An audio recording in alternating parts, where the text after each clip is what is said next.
one important activity that I would really like to have again by at least one would be ideal in June if we could already review it is the website. And as we discussed yesterday, it doesn't have to be and will not be a final product, but at least have something that we can show also as part of the project presentation and description, and something which also represents the project in this cyberspace. It's important to be somehow identified as a separate, almost a separate entity, obviously representing a network of institutions which are participating, but in a way the project has its own life beyond our institutions. Yep. So to have this website, and here I rely heavily on Alexei. We spoke yesterday with Alexei, who is ready to also help with the design.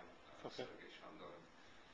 So we will be, I think, putting together some version of the website which can be then updated, filled with content. But if you could have by mid-June when we meet, if you could have something to be already running, it would be great. Yeah. Well, again, there it's just a matter of understanding what exactly it is that you want to have by that deadline, and then we can.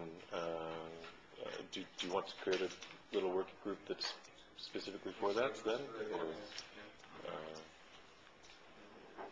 so can we volunteer Aaron, Alexei, and Chandra with the project leader?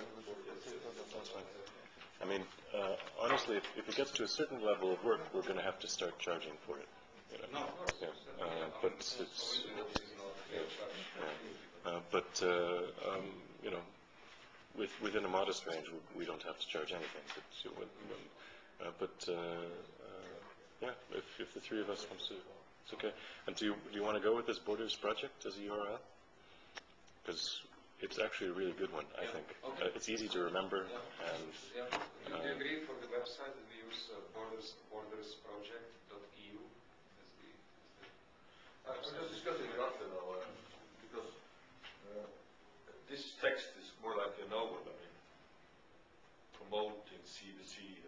I like this article, this border dialogues or something like that, and I also like the logo that we have, the other people crossing borders. So I think we should use catchy. Be compact in what we are doing, and not let it become floating out. So I think we should use the same name on the website as we have in the future for the conference, and so that Borders project. So it's kind of identity. Okay. So that we don't know. It's a brand name. It's a brand name and the logo.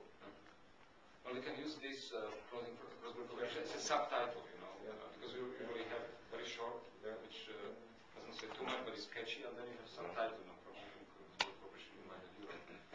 But the question is whether a Borders project is something that, because there is actually available domain bordersproject.eu or something else. Borders Dialogue is also available Borders Dialogue, for the sake of argument. I mean, Borders Dialogue. Borders and the dialogue. Yeah, should be. Yeah. Border Dialogues or Borders Dialogue, or how? Cross-border dialogue. You want it to be simple enough so that people can type it quickly the first time. And not to get too complex into the grammar or too many words or like this. After they type it in the first time, they don't have to type it again because they'll just bookmark it or whatever. But you want it to stick in their head and be simple enough language so they can type it the first time. And after that, it should. Borders Dialogue could be fine. No, actually, it's not easy. Dialogue is. Borders Dialogues. Dialogues. Border Dialogues, I think, is much easier. Yeah, border dialogues. Yeah, not Border Borders Dialogues. Okay. It's very awkward. Dialogues. It's awkward sounding, it's awkward typing.